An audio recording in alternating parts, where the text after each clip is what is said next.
বনি ইসরায়েলের 3 লোক সফরে বেরিয়েছে, মরুভূমির সফর, মাঝখানে তুফান। ওই যাবে, ওই বাঁচবে, দৌড়াদৌড়ি শুরু। দৌড়াতে দৌড়াতে এক পাহাড়ের গুহার ভেতরে আশ্রয় নিয়েছে। গুহা চিনেন তো? পাহাড়ের গুহার আশ্রয় নেওয়ার সাথে সাথেই বৃষ্টির পানির ঝাপটায় পাহাড়ের উপর থেকে বিশাল এক পাথর খণ্ড এসে পাহাড়ের গুহার মুখটা বন্ধ করে দিয়েছে। বন্ধ, অন্ধকার, খুবই। এরা পড়ছে বিপদে। হায় হায়, বাঁচার জন্য ঢুকলাম, এখন দিই মরণ। ঢুকছিল কি জন্য? এখন মরণ।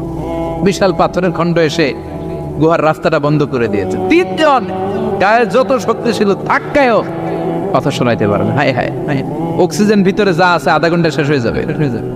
কি করে বাঁচবো? বাঁচার উপায় নাই। চিল্লা পাল্লা শুরু হয়ে গেল, কান্নাকাটি শুরু।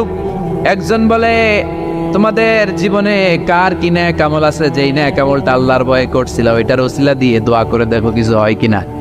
সুবহানাল্লাহ।